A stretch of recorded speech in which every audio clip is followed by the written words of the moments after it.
Amém? Vamos lá no livro de Gênesis, capítulo 37. Nós temos como texto base o livro de Gênesis, capítulo 37, que nos fala sobre José.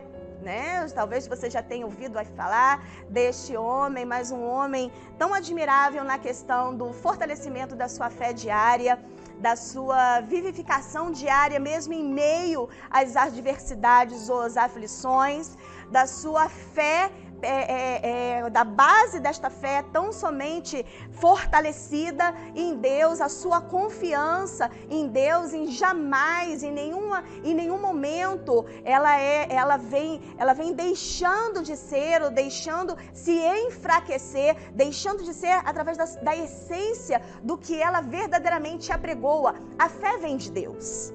A fé vem de Deus. Então esta fé, ela tem em si uma essência. E esta essência, ela nos traz uma vida.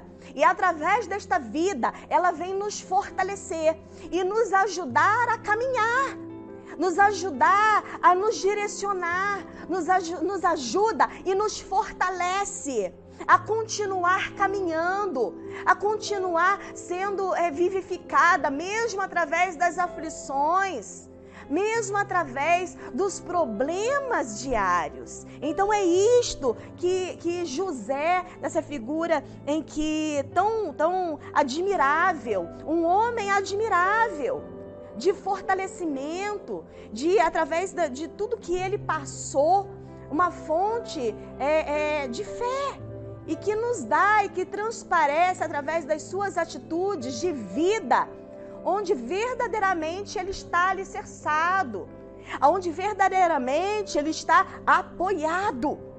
Então é este homem em que, através desta palavra de hoje, eu quero trazer toda essa trajetória de vida e de modelo, através da força,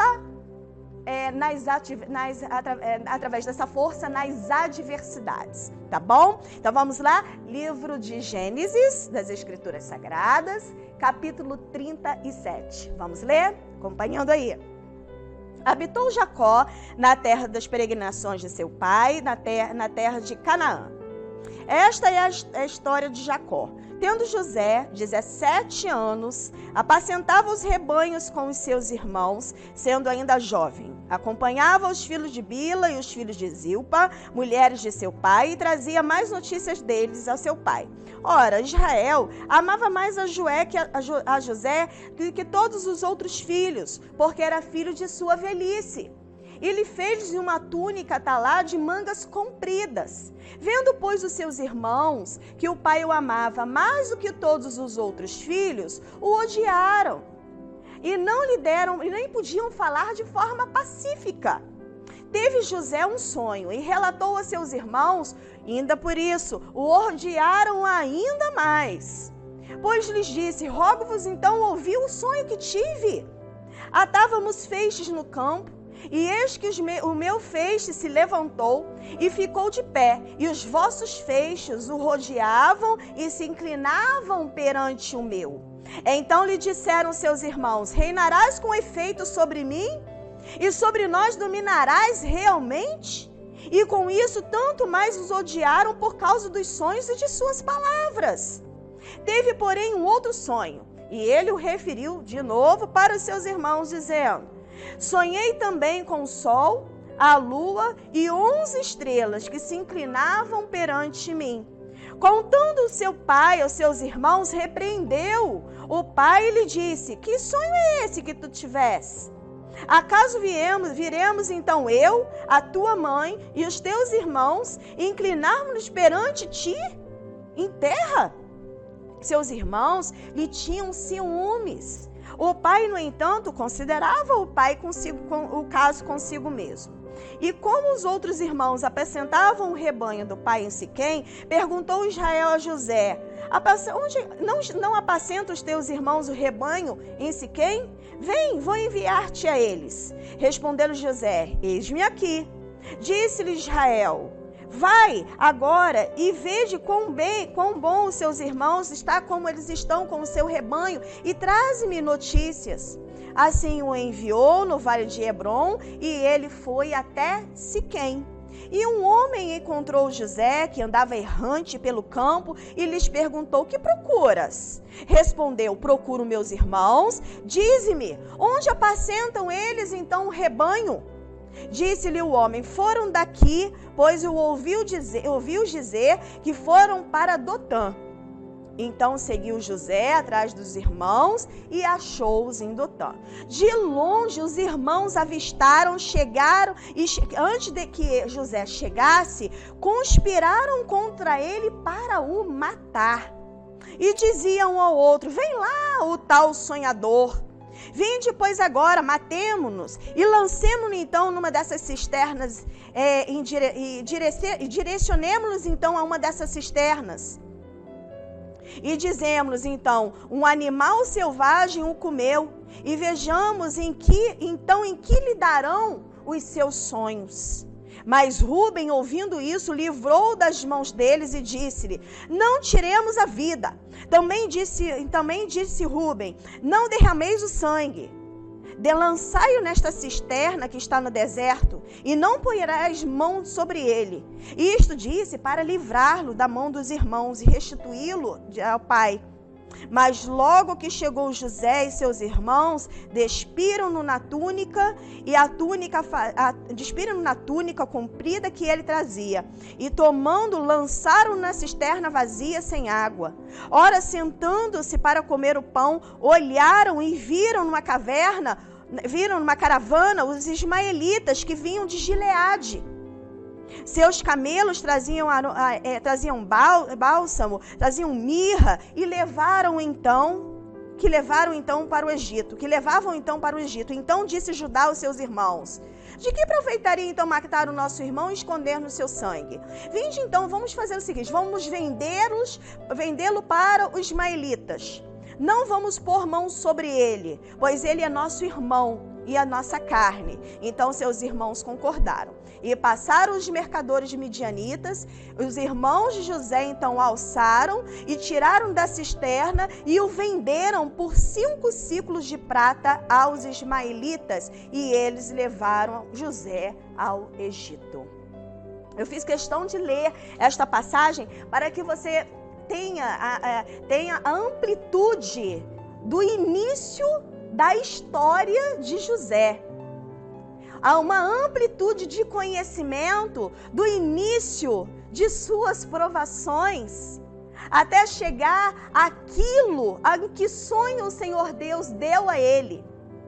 Muitas vezes nós passamos por determinadas provações e não entendemos a magnitude do que isso significa ou representa, a trajetória ou o caminho de amadurecimento ou de provação em relação a isso, que vai nos ocasionar, que vai provocar-nos, que vai nos sujeitar para que haja um amadurecimento, para que cheguemos àquilo que Deus tem proposto para as nossas vidas. Neste livro, exatamente neste capítulo, nos mostra essa trajetória de José. Ele mostra nessa história que ele foi maltratado pelos seus irmãos. Ele foi vendido como escravo. Disseram para o pai que ele foi devorado por um animal selvagem, mentiram sobre ele. Quer dizer, intentaram sobre a sua vida, mentiram, deturparam a realidade de um fato. Mas isto, meu querido, não vai colocar fim às promessas que Deus deu à vida dele.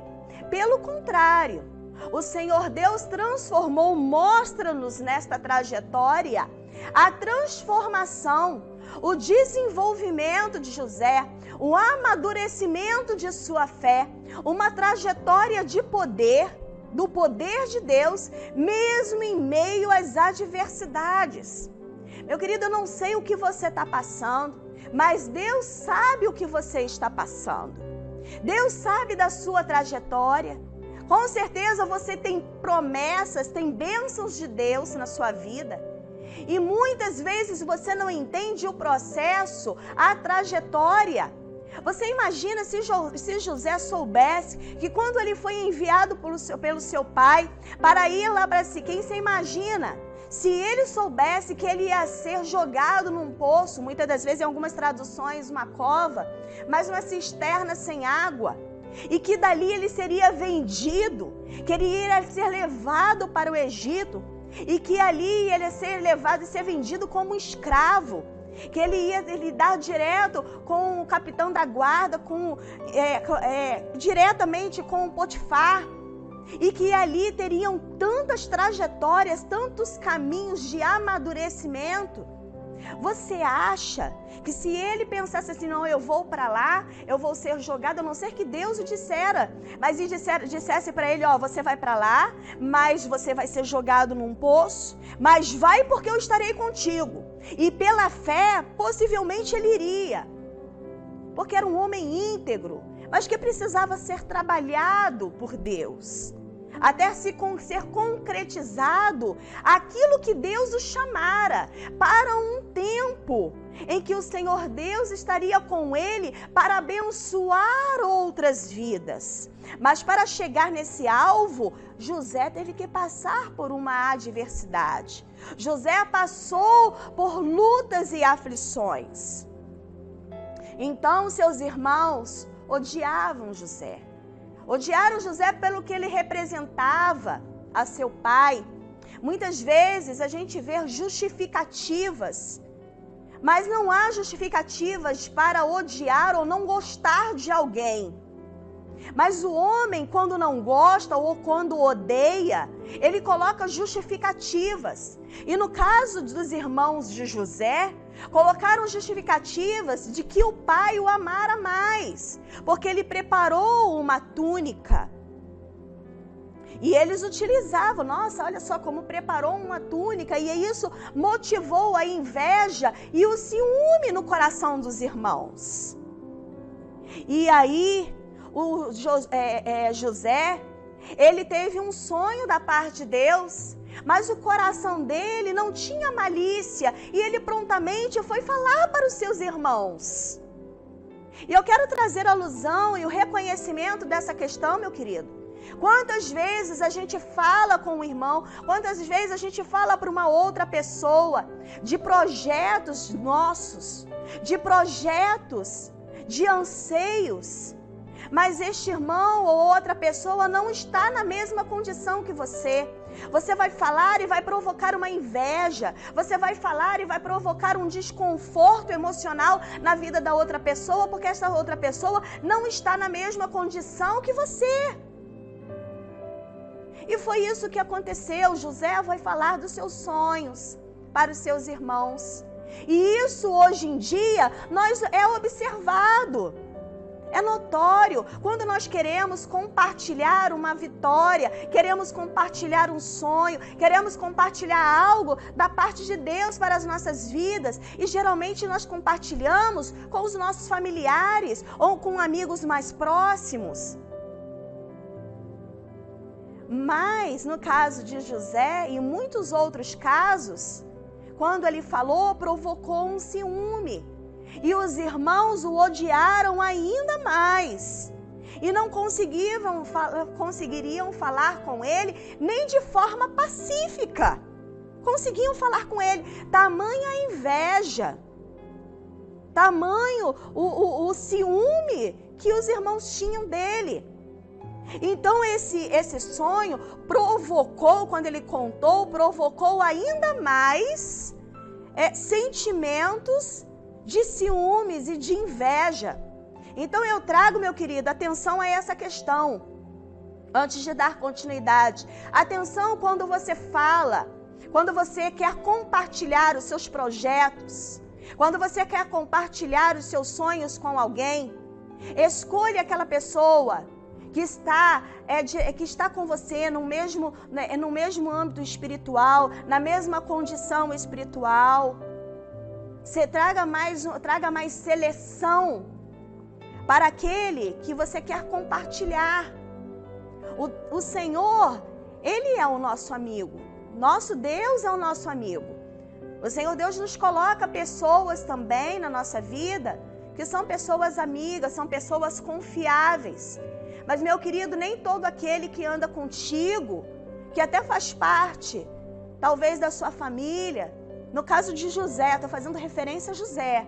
No caso dele, ele falou tranquilamente para os irmãos. Você acha que se ele soubesse ou tivesse algum intento, alguma maldade no coração dele, eu vou falar para provocar? Não. Ele falou porque ele queria passar para os irmãos, olha o que me aconteceu. Isso costuma acontecer na nossa vida.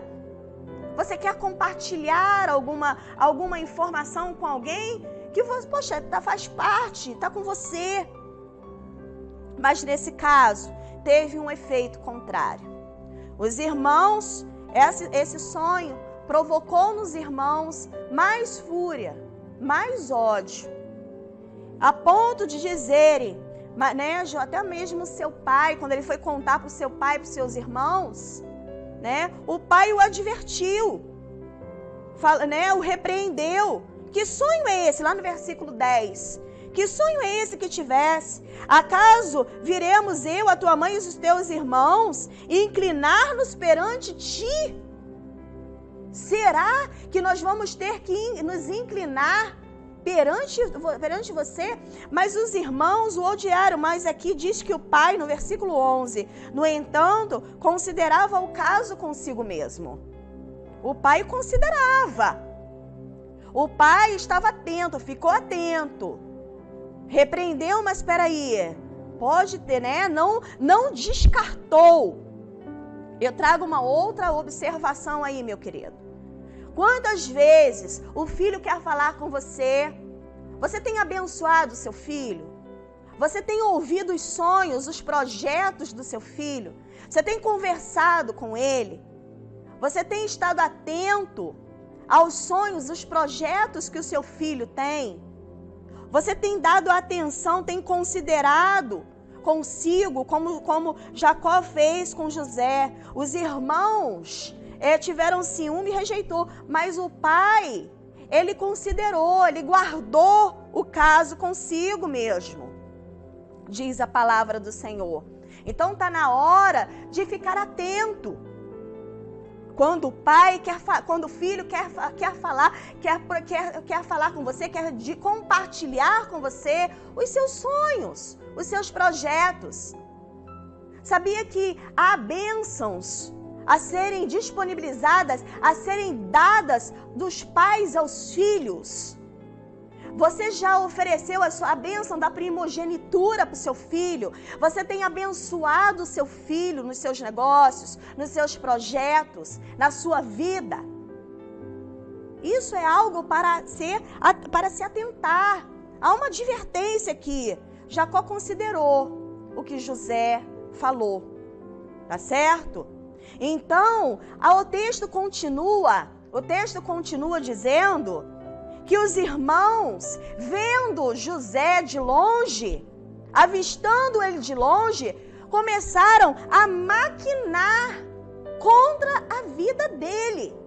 Então presta atenção, olha só, não só tiveram ciúmes, quando o odiaram por ele ter falado aquelas palavras, invejaram ele por ele ter falado dos sonhos, quando maquinaram a destruição ou morte de José. Será que nós costumamos ver isso em nosso cotidiano? Quando não gostamos de alguém? Será que estamos... Eu não digo morte física não, meu querido. Eu estou dizendo uma morte espiritual. Quantos estão matando uns aos outros pelas suas palavras? Estão matando uns aos outros pelas suas atitudes? Vê o irmão vindo, ao invés de abraçar, de ouvir, de estar junto, mas está lá maquinando mal contra ele, falando mal contra ele, querendo destruir ele. Isso não é obra da igreja não, meu querido, isso é obra do maligno. A obra do maligno, ele veio para matar, roubar e destruir. Quem não está com Deus, espalha. Então, por aí a gente tem que começar a atentar. A árvore ela é conhecida pelos seus frutos. E como os irmãos de José, os frutos deles eram para o mal. Tanto que eles maquinaram o mal, eles intentaram contra a vida de José. Então isso também serve-nos de advertência. Nós temos que estar atentos, meus queridos, com relação à nossa conduta. A nossa conduta tem que estar de acordo com a verdade, com a vontade de Deus sobre as nossas vidas. A nossa conduta tem que estar de acordo com a vontade de Deus. Se eu estou tendo ciúme, se eu estou tendo inveja, se eu quero destruir a obra ou alguma coisa do meu irmão, isso está errado. Isso está errado. Preste atenção, igreja. Tem que estar mais vigilante. Não sirva-se de isca para Satanás. Porque ele tem entrado na casa do Senhor como joio. E ele tem investido contra os servos do Senhor. E a igreja foi chamada para fortalecer uns aos outros, não é destruir uns aos outros. Os irmãos de José intentaram destruir a sua vida. Nós estamos aqui e a nossa jornada como igreja é para superar as adversidades com o Senhor e não para destruir uns aos outros. A palavra de Deus diz: amai a Deus sobre todas as coisas e ao próximo como a ti mesmo. Então nós temos que estar alicerçados nisso, na palavra, no amor de Deus, e não na destruição, porque isso é obra de Satanás, meu querido. Isso é obra maligna. Então eu tenho que ajuntar, eu tenho que levantar, eu tenho que trazer, eu tenho que amar, eu tenho que ajuntar, eu tenho que estar junto. Mas os irmãos, eles viram José vindo e avistaram-o de longe e começaram a maquinar o mal. Começaram a maquinar, começaram jogar ele no poço. Vamos matar, vamos intentar contra a vida dele e vamos falar que ele foi morto por um animal selvagem.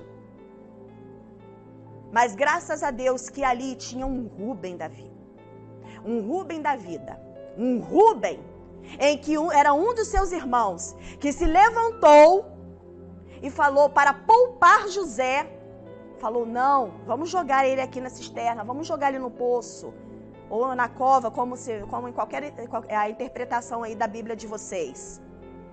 No poço, o poço estava sem água. Mas isso ele falou para poupar, para restituir ele de volta ao pai. E os irmãos ouviram. Quantas vezes nós não vemos aí na nossa trajetória um Rúben?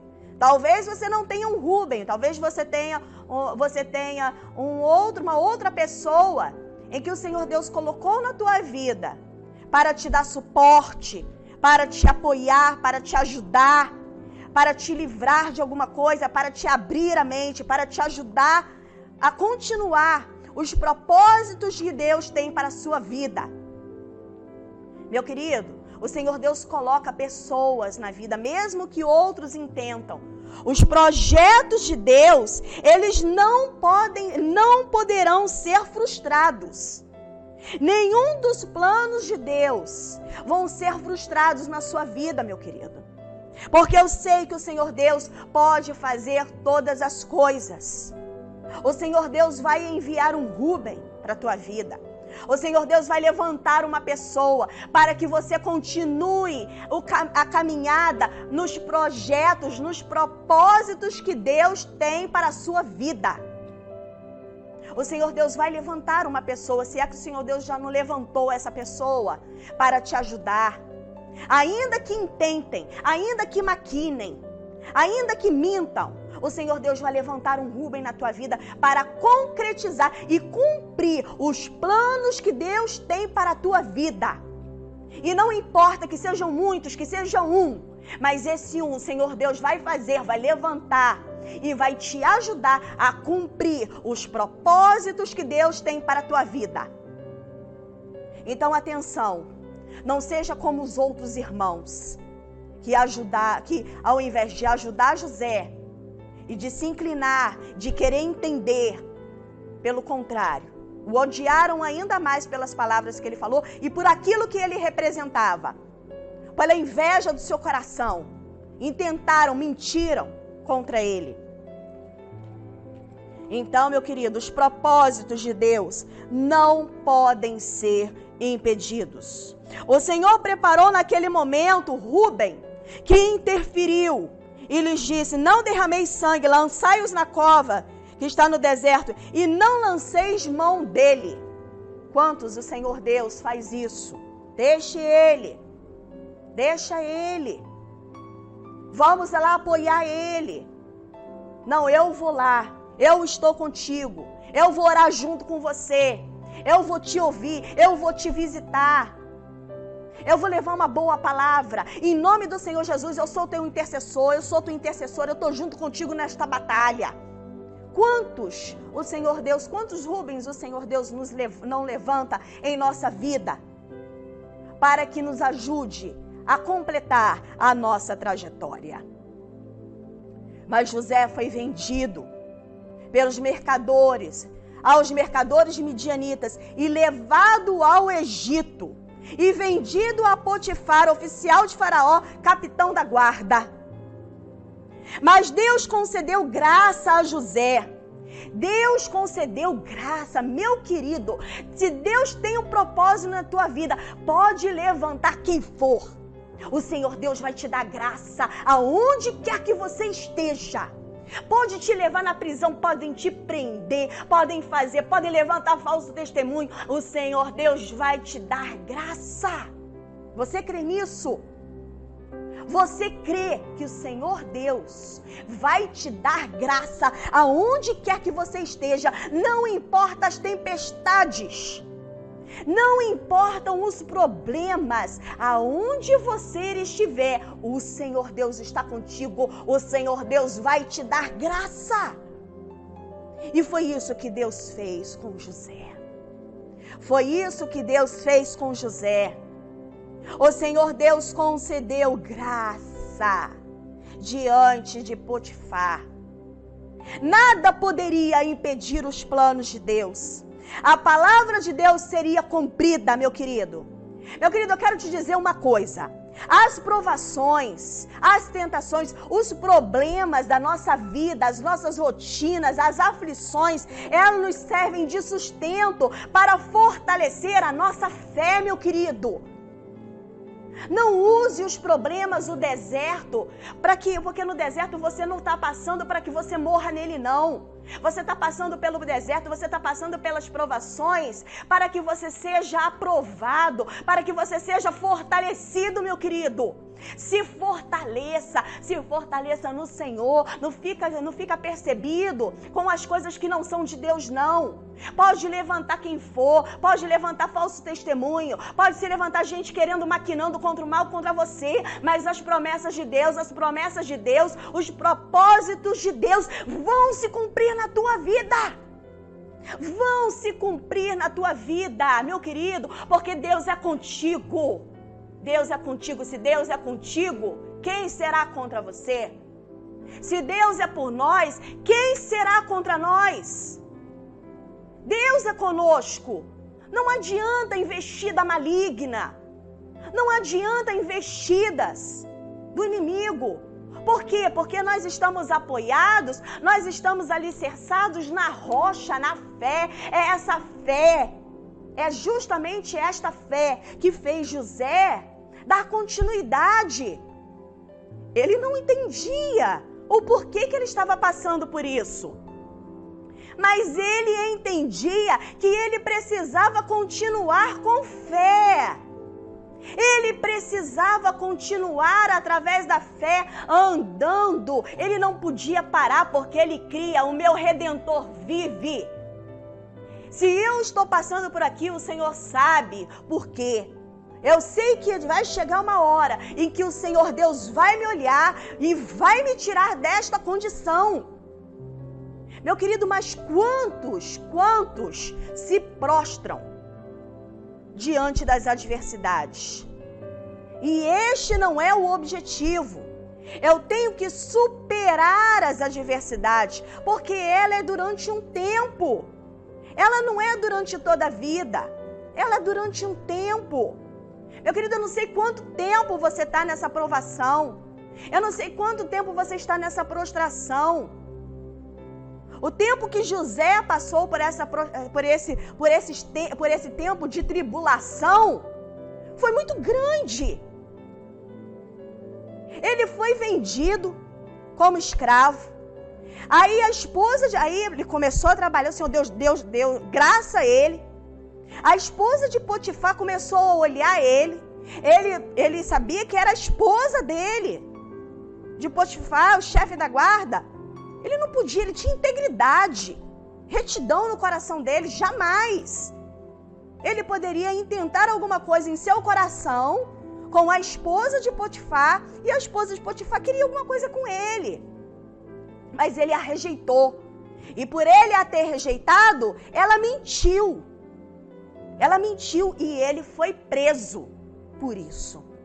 Mas mais uma vez, o Senhor Deus deu graça a ele na prisão. Graças a Deus, o Senhor Deus estava com ele ali.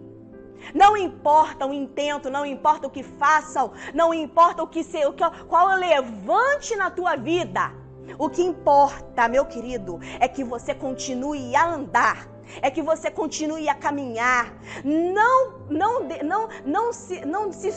deixe se subornar por nada que te ofereçam, que não seja da parte de Deus para a sua vida. Não se deixe comprar por nada que vá te corromper, que vá tirar do seu coração a corruptibilidade, a incorruptibilidade daquilo que Deus já colocou, ou seja, a justiça, a retidão, o amor a Deus. Não se deixe corromper por nada que te ofereçam, por nenhum tipo de tentação. Seja firme, seja firme. Mais uma vez, meu querido, José venceu. Mais uma vez, José venceu. E chegou a hora, meu querido, chegou a hora do Senhor Deus dar o grande levante, fazer a mão dele, fazer o grande, mostrar José. José passou por todas as provas. Quantas vezes a gente passa por tantas provas e a gente não entende? Você acha que José entendia? A única coisa que ele entendia, meu irmão, é que ele precisava continuar caminhando.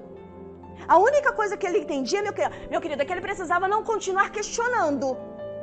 A única coisa que ele entendia, meu irmão, a você aí que está me ouvindo, que depois você vai me ouvir aí, a única coisa que ele entendia é que ele precisava continuar acreditando no Deus Todo-Poderoso do seu pai, naquele Deus, no Deus de Jacó, naquele Deus que o instruía e que o começou depois a usar ele na prisão.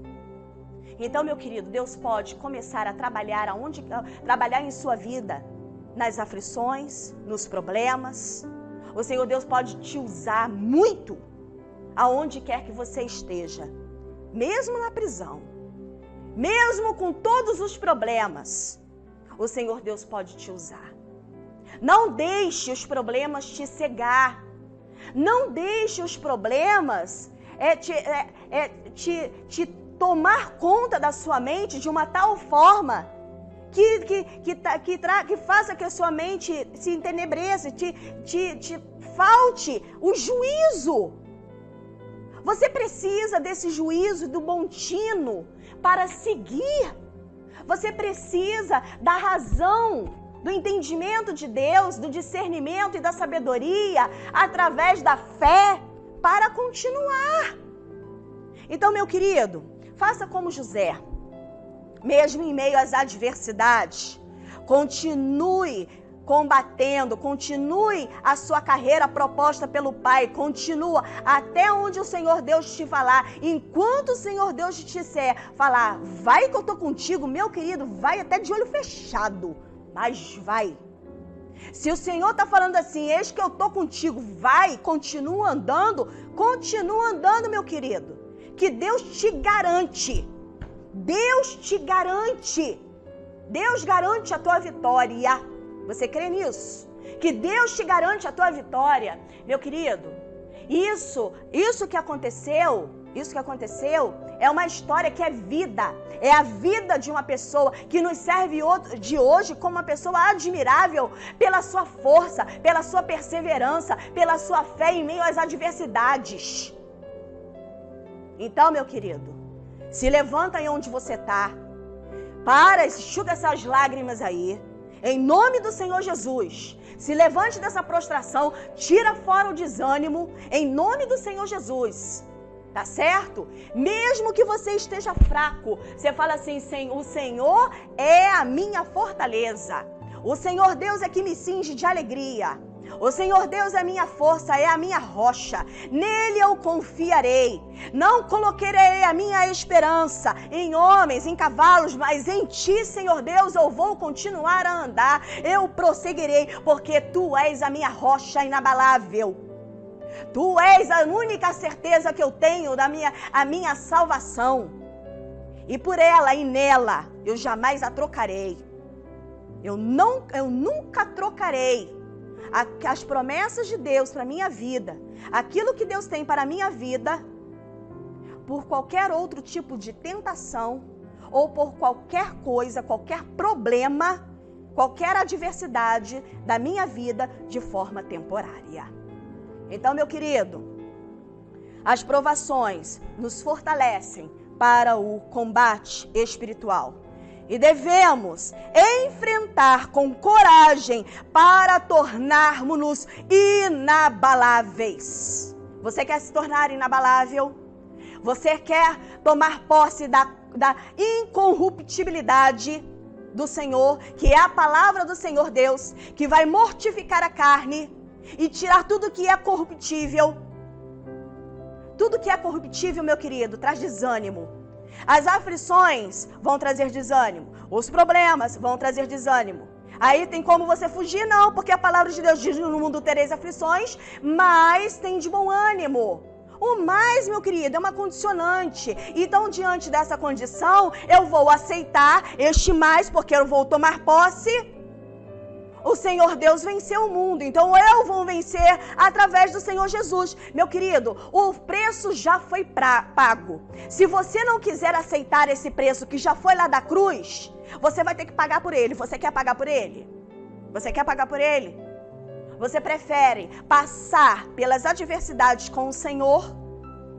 Ou você vai preferir se rebelar? A rebeldia e a reclamação não procede de Deus. Querido, o Senhor Jesus, ele já pagou o preço. Se você se rebelar e se você não quiser, quem vai pagar o preço é você. Tá certo? Então eu acho bom você aproveitar, né, que estamos debaixo da graça do Senhor. Aproveite as misericórdias e a graça do Senhor Deus sobre a sua vida. Mas a rebeldia não tem parte com o Senhor, tá bom? Tá certo? Tudo bem? Então, amados, não estranheis a ardente prova que vem sobre vós, para vos tentar, porque, e se como coisa estranha vos acontecesse, não estranheis, e aqui eu vou terminando, não estranheis as provações que você passa, pelo contrário, perseverais, tá? E o Deus de toda graça, em Cristo Jesus, que vos chamou para a eterna glória, pois de havermos padecido em pouco, vos aperfeiçoará, confirmará, fortificará e estabelecerá a tua fé na rocha. Então, vos aperfeiçoará, confirmará, fortificará e estabelecerá. Eu deixo essa palavra para você, tá certo? Em meio às aflições, fortaleça seu coração. Em meio às aflições, se aperfeiçoe através do amadurecimento. Em meio às aflições, confirme a fé que está em ti, fortalecendo, fortificando já na rocha e estabeleça a palavra de Deus sobre a sua vida. Tá certo? Em nome do Senhor Jesus.